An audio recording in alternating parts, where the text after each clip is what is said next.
OK, well, 500 92 95 00 is the number, and John's dialled it from Uddingston. John? Hi, good evening, gents. Hello, John. Good evening. Hi.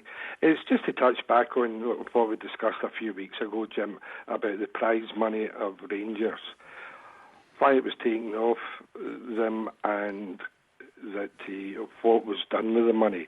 Now, I know you touched on it, but it's 6 weeks since I was told that it was getting split pro rata between the 10 clubs of the SPL last year. Is that the case?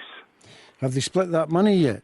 Yes. No, I don't think they have. I think all they've done so far is give out the television money, the first tranche, have they not? But, Jim, it is 6 weeks ago since it was on STV that Charles Green waived the right to over £2 million and that it was being split.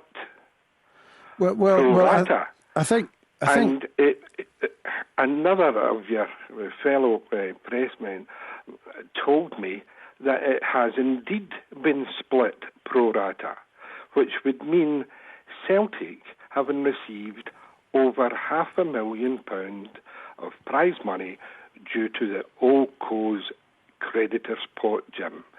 Why is this question not getting answered? Well, it was, but it was the administrators as well. The administrators, Duff and Phelps, also said that they wanted that money but gave up fighting for it, so it didn't get into the creditors' pot.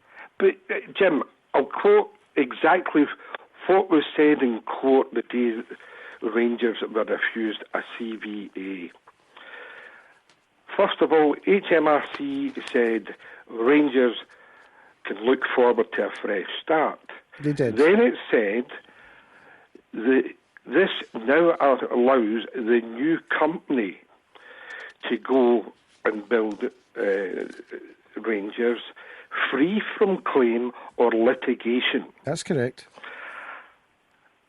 Now, 2 years ago, when Paul McBride was bullying the SFA, everybody and their granny was saying that football should be run within the law.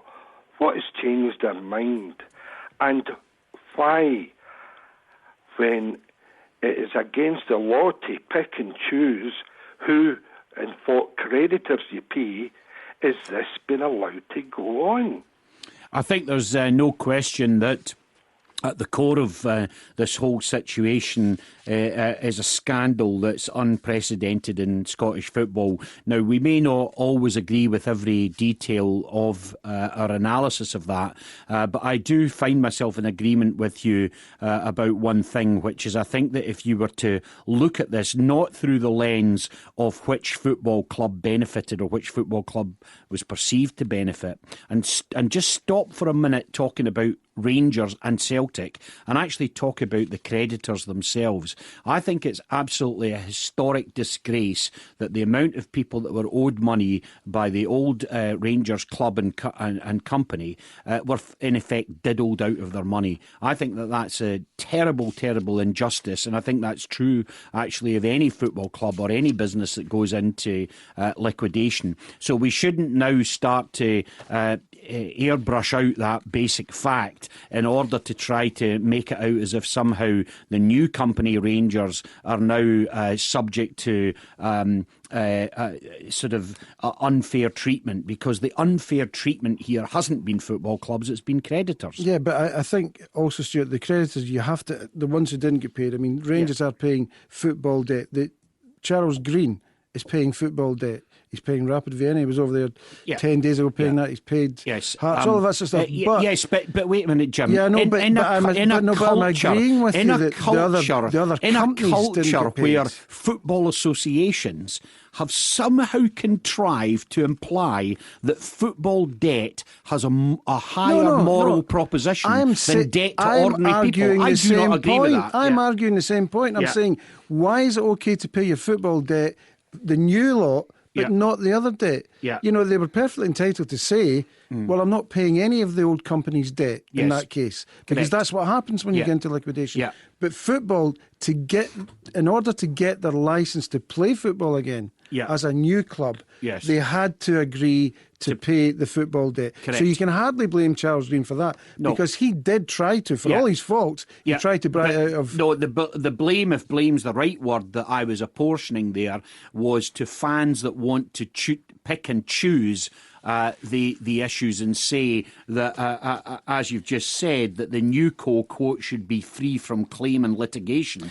Whilst that's absolutely true that was stated by HMRC, that doesn't, I think, absolve either Rangers, their supporters, or any other supporters in Scotland from the fact that a lot of debt was left to ordinary creditors in Scotland. But you can't blame Rangers fans for that either. No, but what you've got to do is for Rangers fans of any size or scale to recognise that a terrible thing was done there, and that they should not feel that they're at war with the rest of Scotland about this. Most Rangers fans, if you talk to them logically about this, say that actually the debt that was left, and it was left by Craig Whyte, and the debt was run up by David Murray, that those were scandalous things that happened in Scotland. Right. OK. Craig Whyte, I'll give you. David Murray, the club was £17.5 million in debt when Craig Whyte bought the club. Where's the debt? He did run up £87 million of debt, which was ridiculous and scandalous. So therefore, but it was paid. So therefore, the Employment Benefit Trust negotiations that we're currently talking about were run up by who, Jim? They were run up by Rangers and David Murray. And David Murray's era. Yeah, exactly. Absolutely. They're not by correct. Craig Whyte. No. Yeah. But the EBT didn't shut Rangers. No, I'm not saying that it did. The EBT was a tax mechanism in which... It had nothing to do with the closure. In which tax was avoided. You may argue legitimately, but tax was avoided, Jim, to allow Rangers to buy players during David Murray's era when they couldn't afford those players. No, but I'm surprised that you feel the need to defend David Murray. No, I'm not defending David Murray. I'm merely stating that David Murray ran up £87 million of debt for a Scottish football club was ludicrous. Yes. That's not in doubt.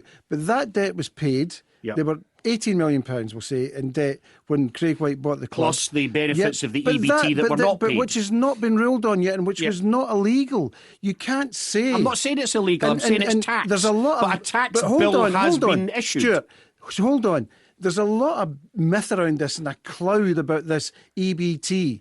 The EBT was not illegal.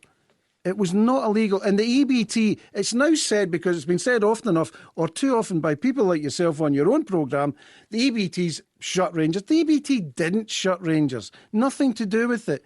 Didn't close Rangers. Craig Whyte closed Rangers. Wasn't the EBTs. The only thing the EBT did was reduce the number of people who might have wanted to buy Rangers because they didn't know if there's going to be a tax. There's a tax liability. They didn't know if they were going to do it. Anyway, Jamie in Strathcorran.